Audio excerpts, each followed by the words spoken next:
It was dark, and I was standing right outside a cheap motel, my heart pounding, fists clenched.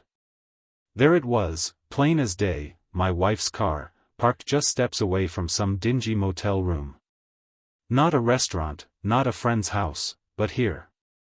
A motel. The kind of place where secrets hide and lies unravel. I pulled out my phone, my hand shaking as I dialed her number. It rang barely once before she picked up, her voice so cheerful it made my blood boil. She sounded like she was exactly where she said she'd be, out shopping, just like she'd told me. "Hey, honey. Just picking up a few things. Don't worry, I'll be home soon," she said, like it was any other night. "Just picking up a few things, huh?" I replied, fighting to keep the fury out of my voice. I stared at her car, right there in front of me, her lie 100 times clearer now. "Yep. Almost done," she said, her voice so casual, like there wasn't a care in the world.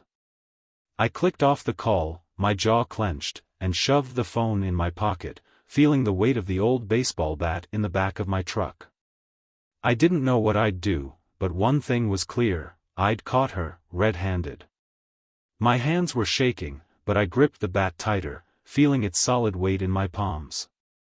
I'd never been a violent guy, but tonight felt different, like all that trust, all those years together, had just evaporated into the cold night air, leaving something raw and ugly behind. The light outside the motel room flickered, and for a second, I considered walking right up to her door. Part of me wanted to kick it open, demand an answer, let her see me standing there with the truth smeared across my face. I wanted to see her panic, watch her lie crumble in real time. But I didn't move, I just stood there, staring at the door like it was some kind of portal to a world I'd never been a part of. And then, like the night had a sick sense of humor, I heard laughter, a man's laugh, followed by her voice, that soft, familiar tone I'd once loved. She was in there, with him, no more than 10 feet away from where I was standing. My heart twisted, and something inside me snapped. Before I knew it, I was walking up to the door. My pulse roared in my ears, and for a second, everything was a blur. I lifted the bat, just about ready to break down the door, when it swung open. She froze, her smile dropping the second she saw me. There she was, standing under the harsh motel lights in that familiar dress, the same one she'd worn on our last anniversary. Behind her, some guy stood looking stunned, half-dressed, like he'd been interrupted mid-laugh. His shock quickly turned to alarm as he glanced from me to the bat, then back to Anna. "Tom, what are you doing here?" she stammered, trying to regain her composure, but I could see the fear flickering in her eyes. She clutched the doorframe like it could somehow save her from what was coming next. "What am I doing here?" I repeated, my voice colder than I'd ever heard it. "What am I doing here, Anna? Why don't you tell me?" "Out shopping, you said?" Didn't realize they sold broken promises in motels these days. She glanced back at the guy, who was already pulling on his shirt, his face paling by the second. "Tom, listen, it's not what it looks like," she began, her voice trembling. "Oh, so it's not what it looks like?" I cut her off, my voice louder than I'd intended. "Because it sure looks like you're here with him while telling me you're picking up groceries." Her face twisted into something I didn't recognize, and suddenly, she was no longer the woman I'd spent years of my life with. She was a stranger. Cold. Calculated. "Look, Tom," she said, regaining her composure as if she'd practiced it. "We're both adults here. Things haven't exactly been perfect between us. Maybe if you paid more attention to me, this wouldn't have happened." Her words hit me like a punch to the gut. I'd always tried my best for her, or at least, I'd thought I had. But she didn't care. She wasn't sorry, she wasn't even ashamed. Instead, she stood there, practically blaming me for her betrayal. "Don't you dare put this on me," I shot back, my voice shaking with a mixture of hurt and rage. "I've been here every single day, believing in you, in us, and this is how you repay me?" She just shrugged, looking bored, as if my pain was nothing more than an inconvenience. Maybe you should have tried harder, she said, tossing a dismissive glance back at the guy, who looked like he'd rather be anywhere else. I stared at her, feeling the sting of her words cut deeper than any lie she'd ever told me. In that moment, I realized that whatever we had was gone. Shattered beyond repair. The silence hung thick in the air between us, interrupted only by the hum of a distant highway and the creak of the motel sign swinging in the wind. She looked at me, a twisted smirk creeping onto her face, as if she thought this was a game she'd won. And him? He was frozen, clutching his half-buttoned shirt, eyes darting from me to the bat still gripped tightly in my hand. I didn't know if I wanted to scream, cry, or laugh. How had my life, my marriage, all of it come down to this? Just hours before, I'd kissed her goodbye as she left the house, believing every word she'd said about just needing some time to herself. Now, here she was, throwing every broken promise back in my face like they were worthless. She took a step back, leaning casually against the doorframe, like she didn't have a care in the world. "Tom, seriously, what were you expecting?" she sneered, crossing her arms. "You've always been so predictable. I'm surprised it took you this long to figure it out." Those words hit me like a slap. Predictable? Here I was, thinking I was giving her the stability, the trust, that every relationship needed. I'd been working extra hours, trying to save up for a vacation we'd talked about, thinking it would bring back some spark between us. But it turns out, she wasn't looking for stability. She was looking for excuses. "Oh, I'm predictable?" I shot back, feeling a laugh bubble up despite the anger twisting inside me. "Is that what this is about? You got bored, so you thought you'd turn our marriage into a joke?" She rolled her eyes, and I noticed that her face held none of the remorse, none of the guilt I'd hoped might show up. "God, Tom, get over yourself," she replied, her tone as cold as ice. "Our marriage was stale. You never listened, you never saw me. Do you even know what I like anymore? What I want?" "I thought I knew you," I whispered, the weight of it settling over me.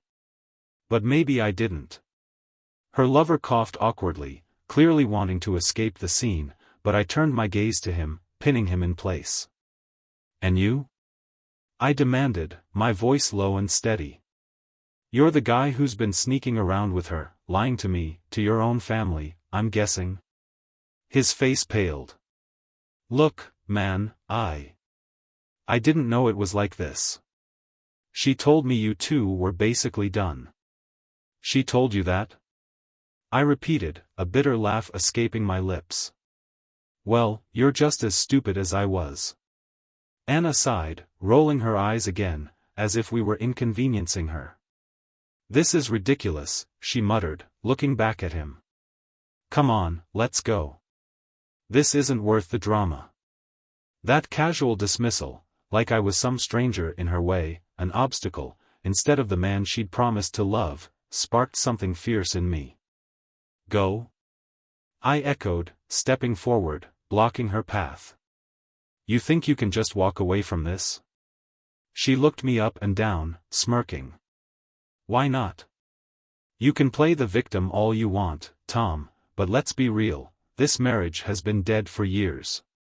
You were just too blind to see it." Those words stung deeper than any physical wound ever could. I'd thought we'd been building something, thought that even if we had our rough patches, we'd still been committed. But here she was, tearing down every memory, every moment, as if it meant nothing. Her words made it clear, she hadn't been my wife in a long time. She'd been playing a role, biding her time, waiting for something better to come along. And now I was standing here, face to face with the woman I thought I knew, realizing that every single moment we'd shared had been a lie. I looked at her, feeling something inside me shift. "You know what, Anna? You're right. This marriage is dead. You killed it." She scoffed, brushing past me without a second glance. "Finally, you get it," she muttered under her breath. She grabbed her lover's arm, and together they started walking down the corridor, leaving me standing there, clutching the bat like a lifeline. As they reached the corner, I couldn't hold back anymore. "Hey!" I called out, my voice echoing down the empty hallway. They both stopped, turning to look back, her face twisted in irritation, his in nervousness. "Enjoy your freedom, Anna," I said, my voice steady. "Because once I'm done with this, you won't have anything left to run back to." She raised an eyebrow, as if she didn't believe me. "Whatever, Tom. You're all talk." The anger that had been boiling in me since I'd first seen her car in that parking lot finally surged forward. "No," I replied, feeling a sense of finality settle over me. "I'm done talking. I'll be seeing you in court." Her expression faltered for just a moment, a flicker of worry crossing her face. But she quickly shrugged it off, pulling her lover along without looking back. As I stood there, watching them disappear around the corner, a strange sense of calm washed over me. I knew what I had to do now. This wasn't just about ending a marriage, it was about reclaiming my life, my dignity. She'd taken enough from me, but now I was taking control. I turned, walking back to my truck, feeling the weight of everything that had happened settle on my shoulders. But for the first time in a long time, I didn't feel defeated. I felt free.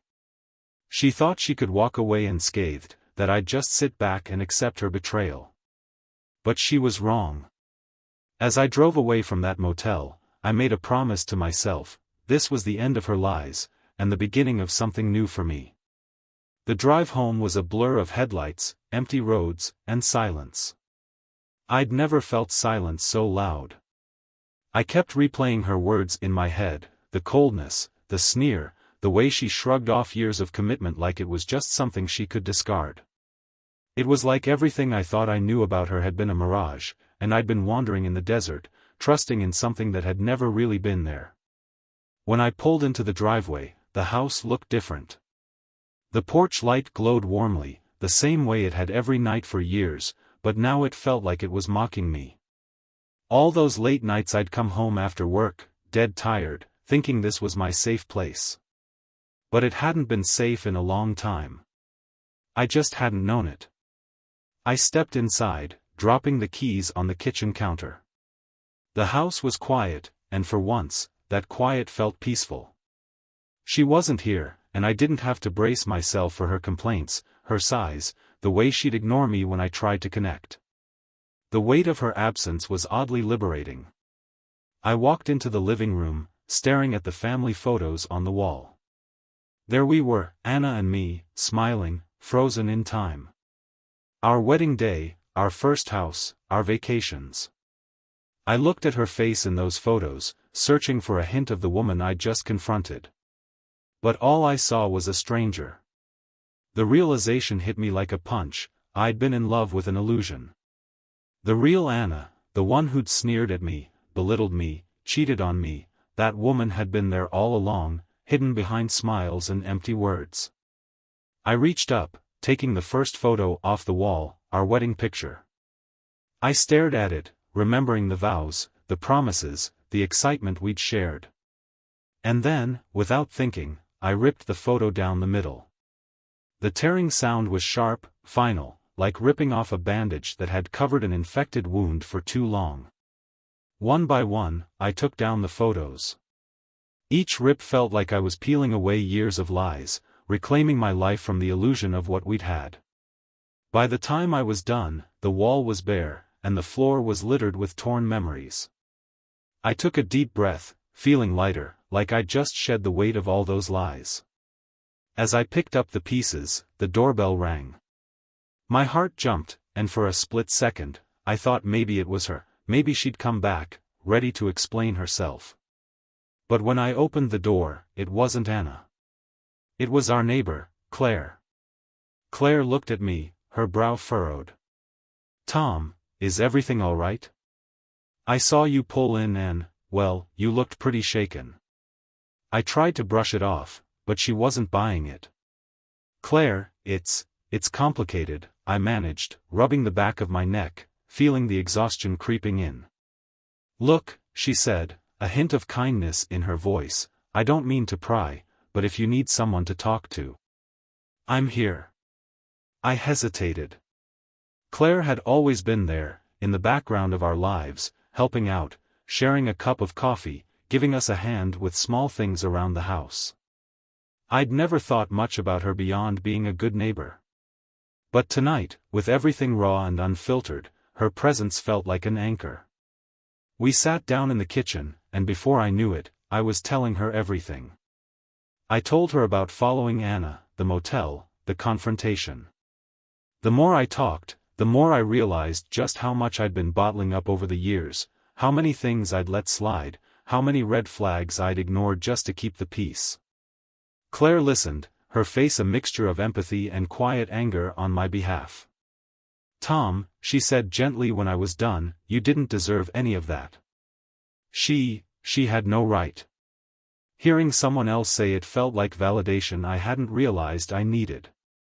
I nodded, feeling a strange sense of calm wash over me. "Thanks, Claire. I think I just needed someone to listen." She reached across the table, placing her hand over mine. "Anytime. You're a good guy, Tom. Don't let her make you feel like this is on you." We sat in silence for a moment, her hand still resting on mine. And for the first time in a long time, I felt seen. Truly seen, like someone understood the depth of what I was going through. It wasn't romantic, at least, not then, but there was something comforting in that simple gesture, like she was saying, "I'm here. You're not alone." After a few minutes, she squeezed my hand and stood up. "If you need anything, don't hesitate." Really. As she left, I felt an odd sense of hope.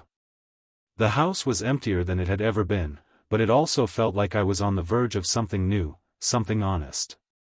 Anna had ripped away the illusion of our marriage, but in doing so, she'd given me a blank slate.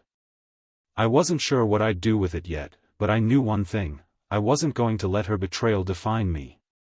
I spent the rest of the night clearing out the remnants of our life together. Her clothes, her books, the little knickknacks she'd brought home over the years. Every item I tossed into the box felt like a piece of closure, a step toward reclaiming myself. When I finally crawled into bed, the house felt eerily quiet, but I was at peace. I knew the road ahead would be rough, that there would be days when the weight of what she'd done would hit me all over again. But I also knew I'd get through it. Claire's kindness, her words, echoed in my mind as I drifted off, "You didn't deserve any of that." As sleep took over, I felt a strange sense of freedom, like I'd finally shaken off the chains of a life I'd outgrown without even realizing it. And for the first time in a long time, I felt ready to face whatever came next, on my terms.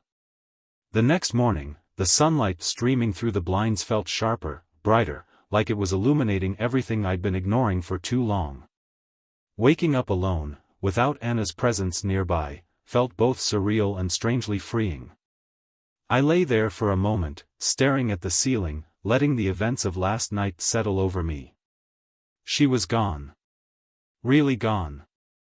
And this time, it wasn't a temporary absence or an argument that would be patched over. This was a full-on reckoning.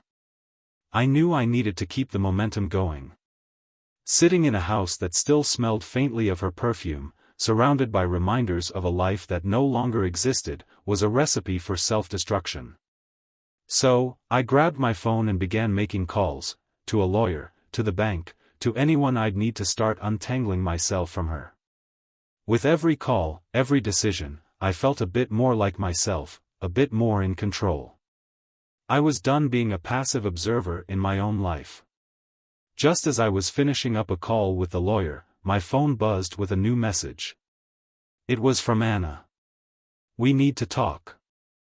I'll come by at noon." I stared at the message, a cocktail of anger and curiosity swirling in my chest. What could she possibly have to say that she hadn't already sneered at me last night? But part of me wanted to hear it, if only to close this chapter with as much finality as I could. I replied with a simple, "Fine," and waited. Noon came faster than I expected, and I felt a pang of anxiety when I heard the doorbell. I took a deep breath, steadying myself, then opened the door to face her. She stood there, looking as put together as ever, dressed in a crisp white blouse and tailored pants. It was like she'd dressed for a job interview, or maybe for an apology she thought I'd accept without question. "Tom," she started, her tone softer than last night, almost apologetic. She stepped inside, glancing around the house like she'd forgotten what it looked like. I stood in the hallway, arms crossed, making no move to welcome her. "What do you want, Anna?" I asked, keeping my voice as steady as I could. She sighed, as though this whole thing was inconvenient for her, a minor setback she had to deal with before moving on. "Look, last night got out of hand. I wasn't in the right frame of mind. I didn't mean to hurt you like that." I stared at her, incredulous. "Out of hand?" I echoed. "Anna, you've been lying to me, sneaking around, breaking every promise we ever made to each other. And now you want to tell me it just got out of hand?" Her face twisted, but not in regret. She looked annoyed, as if she couldn't believe I was making this difficult for her. "Fine. Yes, I cheated. I didn't want things to end like this, but, can you honestly tell me you're surprised?" I could feel my blood pressure rising, but I took a deep breath, refusing to let her control the narrative. "Surprised? No, Anna, I'm not surprised. I'm disgusted. You didn't even try to fix things, to talk to me, to work on our marriage. You just left it." She shrugged, a hint of defiance in her eyes. Maybe I didn't think there was anything left to fix. That stung, but I'd prepared myself for this. "Then why are you here, Anna? If you're so convinced this marriage was nothing, why bother coming back now?" She hesitated, a flicker of something passing over her face, guilt, maybe, or a shadow of the woman I'd once loved. "I just thought. I mean, we have history, Tom. I don't want things to end with us hating each other.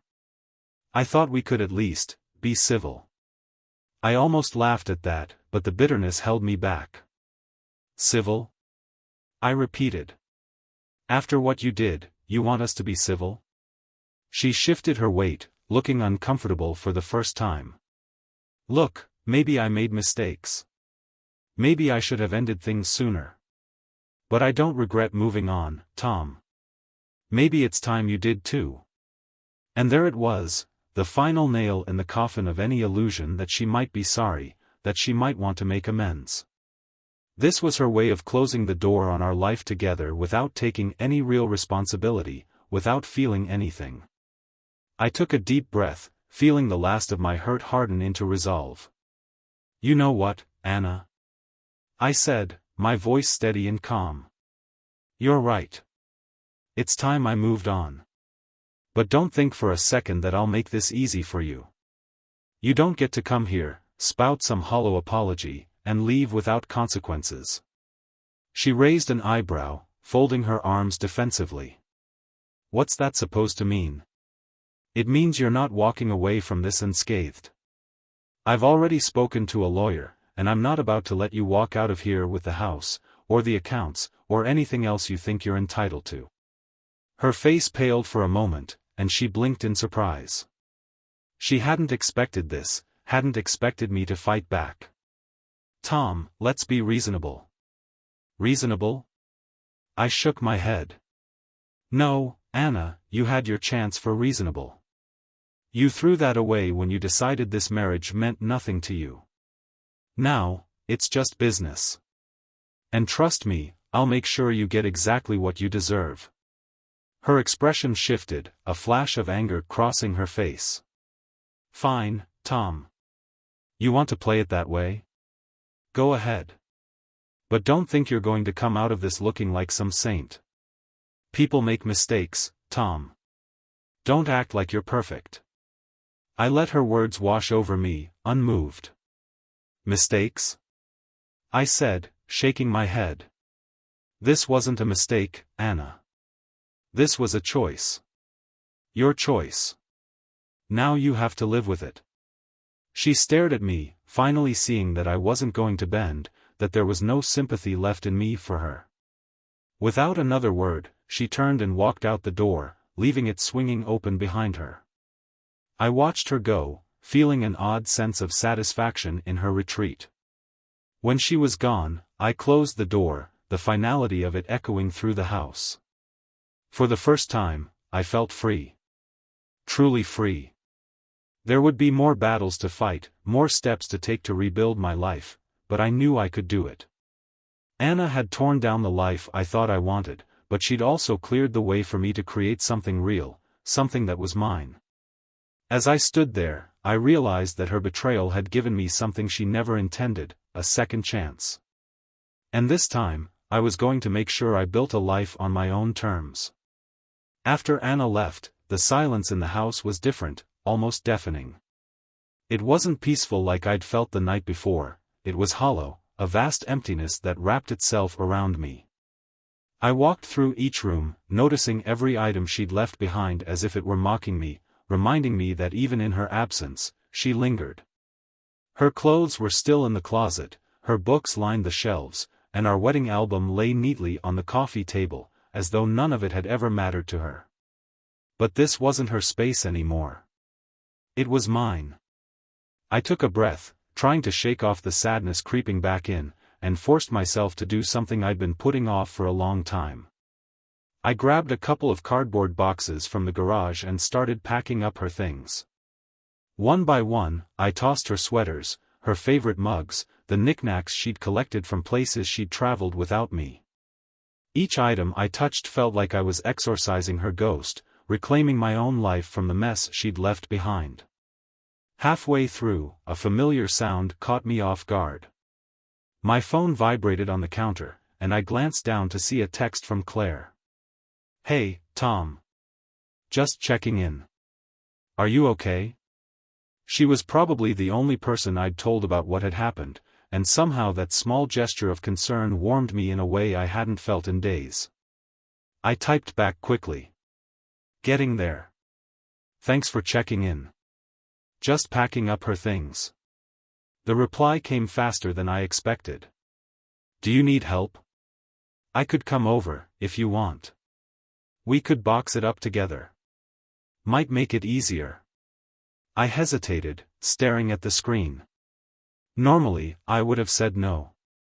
I'd always been the type to handle things alone, to power through without asking for help. But something about Claire's message made me pause. Maybe it was the fact that she'd listened to me when I needed it most, or maybe it was because the idea of doing this alone suddenly felt a bit too heavy. That'd be nice, actually. Thanks, Claire. Within 20 minutes, she was at my door. Claire's presence brought a surprising sense of calm with her. She didn't ask any probing questions or try to dissect what had happened. Instead, she just gave me a nod and rolled up her sleeves. We tackled the boxes together, working side by side in silence, her quiet support making the task feel a little less painful. As we packed, a sense of levity started creeping in. We found humor in some of the things we unearthed, gifts Anna had insisted on buying but never used, decorations she'd brought home only to forget about a month later. Claire's laughter was infectious, and I found myself chuckling too, the ache in my chest loosening bit by bit. We moved on to the photo albums next. She handed one to me, and I flipped through it, the images flashing by like scenes from a different life. There we were, in our early days, smiling, young, optimistic. There were the family gatherings, the vacations, the endless memories that seemed like they belonged to someone else now. Each smile looked like a lie. "I can't believe I held on to all this," I murmured, closing the album and tossing it into the box. She left long before I realized it. Claire nodded, her eyes soft. Sometimes it's hard to see the cracks until they're too big to ignore. I looked at her, realizing just how much I appreciated her understanding. She wasn't trying to fix me or give advice, she was just there, giving me the space to feel what I needed to feel. When we finally finished, I offered to make us some coffee. We sat in the kitchen, sipping quietly, the silence comfortable. I couldn't remember the last time I'd felt this at ease in my own home. "Thank you, Claire," I said, breaking the quiet. "I don't know how I'd be doing any of this without you." She smiled, reaching across the table to give my hand a reassuring squeeze. "You're stronger than you think, Tom. You just need a little push." Her touch lingered a bit longer than I expected, and for the first time, I realized there was something deeper in her eyes, a warmth I hadn't noticed before. I brushed it off, chalking it up to gratitude and the closeness of the moment. But somewhere deep down, something had shifted. As Claire stood up to leave, I walked her to the door. She turned to face me, her expression hesitant. "Listen, Tom, I just wanted to say. I'm here for you. Whatever you need, whenever you need it." Her words hung in the air between us, heavy with something unspoken. I wanted to say something, to thank her again, but the words stuck in my throat. Instead, I just nodded, watching her turn and head back to her own house. Once the door closed, I was left standing alone again, but the emptiness felt different this time. Claire's presence had filled some of the void Anna had left, and I couldn't shake the thought that maybe I'd been given a second chance at something real. Over the next few days, I threw myself into rebuilding my life. I met with the lawyer, got my finances in order, and even started taking on a few projects around the house that I'd been putting off for years. The distractions helped, but it was the quiet moments that stayed with me, the memory of Claire's laughter, her steady presence, her words of encouragement. One evening, as I was finishing up repainting the bedroom walls, I got another message from her. "Need a break? Come over for a drink?" I didn't hesitate. I replied with a quick, "Be right over," and within minutes, I was standing on her porch, feeling a mix of nerves and excitement I hadn't felt in years. Claire greeted me with a smile, handing me a beer as we settled onto her back patio, watching the sun dip below the horizon. We talked about everything and nothing, the conversation flowing as naturally as if we'd done this 100 times before. I realized then that I hadn't felt this alive, this seen, in a long time. At some point, the conversation drifted into silence, and we both looked up at the stars, their light flickering against the dark sky. I felt her hand brush against mine, a gentle, tentative touch that made my heart race. Without thinking, I turned to her, searching her eyes for any sign of hesitation. But there was none. She looked back at me, her gaze steady and open, and in that moment, I knew that whatever had brought us to this point was real. I didn't know where it would go or what it meant, but I knew one thing: I wasn't alone in this anymore. As our hands intertwined, I felt the past finally slip away, replaced by something new and unexpected. The weeks that followed were a whirlwind of change. I'd never imagined that my life would turn out this way, that I'd find myself not only rebuilding after betrayal but discovering something real, something hopeful. Claire and I kept things quiet at first, cautiously exploring what felt like a delicate balance between friendship and something deeper. But the more time I spent with her, the more I felt my walls crumble. I found myself looking forward to our late-night conversations, her laughter, the ease with which we understood each other. One evening, as I was putting the finishing touches on a bookshelf I'd built for the living room, a project I'd picked up as a distraction after Anna left, I heard a knock at the door. Claire usually texted before coming over, so I was surprised. But when I opened the door, it wasn't her standing there. It was Anna. She looked different, worn, almost nervous. Gone was the confidence she'd exuded when she'd walked out of my life that night at the motel. Now, she stood there with a hesitant smile, clutching her purse like it was her only anchor. "Tom," she began, her voice softer than I remembered, "can I come in?" I didn't move for a moment, stunned by the sight of her. My mind raced with memories, both good and bad, and I felt a strange mix of pity and anger. But after a moment, I stepped aside, gesturing for her to enter. She walked in slowly, looking around the room as if she didn't recognize it anymore. In truth, it was different. I was different. I heard you've been busy, she said, her voice wavering slightly. Making changes. The house looks good. I nodded, keeping my distance, watching her closely. Yeah, I've been making a few updates. Thought it was time to start fresh. She nodded, biting her lip. I can see that. She paused, shifting uncomfortably. Tom, I came to apologize. Her words hung in the air, and for a moment, I didn't know whether to laugh or scream. After everything she'd done, the betrayal, the lies, the callous way she'd walked away, she thought she could just show up and say sorry. Apologize? I asked, my voice steadier than I felt. Anna, what exactly are you apologizing for? She flinched, glancing away. For everything, she said, her voice barely a whisper. For the way I treated you, for the affair, for not appreciating you when I should have. I studied her, searching for sincerity, but there was something in her tone that felt hollow. I'd known Anna long enough to recognize when she was trying to manipulate a situation, and I couldn't shake the feeling that this apology had an ulterior motive. Why now, Anna? I asked, folding my arms. Why come back now, after all this time? She hesitated, and that's when I saw it, the flicker of panic in her eyes, the same expression I'd seen that night when I'd told her I'd be seeing her in court. She'd underestimated me, thought I'd go down quietly, that I wouldn't fight back. But now, it seemed, she realized she'd lost control of the narrative. I guess I thought I could handle things on my own, she said, forcing a smile that didn't reach her eyes. But things haven't exactly gone the way I planned. I'm staying with a friend for now, but it's temporary. The pieces fell into place. She'd lost her safety net. The guy she'd left me for had probably kicked her to the curb, and now she was scrambling to find her footing. And I was her next best option.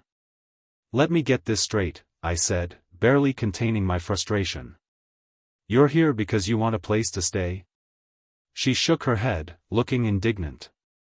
No, Tom, it's not like that. I miss what we had.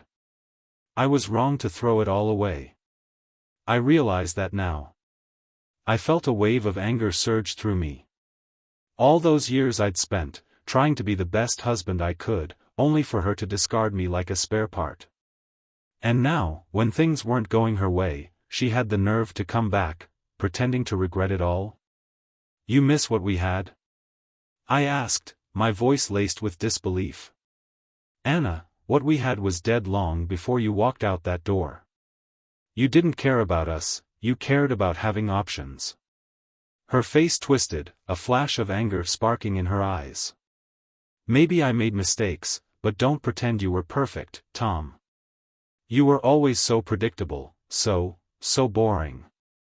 I laughed bitterly. Boring? You mean I was dependable? I was loyal? I was someone you could count on. Because if that's boring, then yeah, I'll own it. But I'll take that over being reckless, selfish, and unfaithful any day. She looked away, her jaw clenched, as if trying to figure out her next move. For a moment, I thought she'd apologize, really apologize. But instead, she sighed, shaking her head. Well, she said, her voice cold, it's obvious you've moved on, so I won't waste any more of your time. As she turned to leave, a strange sense of relief washed over me. This was closure, in the most unexpected way. I didn't need her apology. I didn't need anything from her. I'd already moved on, in ways she'd never understand. Just as she reached the door, Claire appeared on the porch, carrying a small basket of fresh muffins. She froze when she saw Anna, her eyes darting between us. For a split second, there was an awkward silence, and then Claire stepped forward, her usual warmth radiating as she looked at me. Hey, Tom. I thought I'd bring these over, she said, smiling. Hope I'm not interrupting. Anna's eyes narrowed, and I could almost feel her seething as she looked at Claire, the pieces connecting in her mind. "I see," she said, her voice dripping with disdain. "Didn't take you long, did it?" I felt Claire's hand gently touch my arm, grounding me, reminding me that this wasn't about Anna anymore. She had no hold over me, no power here. I looked at her, calm and unbothered. "Anna, you walked out on me. You don't get to judge who I spend my time with now." Anna scoffed, rolling her eyes. "Well, good luck to you both. You'll need it." With that, she stormed off, slamming the door behind her. As the sound echoed through the house, Claire let out a soft chuckle, breaking the tension. "Guess she didn't take it well," she murmured, a playful smile on her lips. I laughed, feeling the last traces of bitterness dissolve. "No, but I think I needed that. Closure." We stood there in the quiet house, the weight of everything finally lifting. Claire looked at me, her eyes warm and steady. "How about we celebrate? We can finally have a fresh start." I nodded, feeling something I hadn't felt in a long time, a sense of peace, a genuine sense of hope.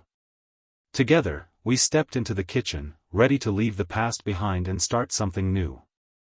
A month passed, and life had settled into a new, steady rhythm. Claire and I grew closer every day, our connection deepening into something I hadn't expected but had come to cherish. With Anna completely out of the picture, I felt lighter, freer, more like myself than I had in years. The house was finally mine, ours, maybe.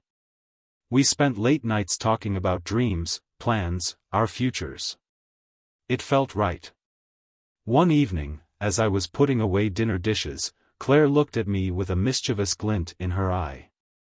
"Hey, I've got something to show you," she said, grabbing my hand and pulling me out the door.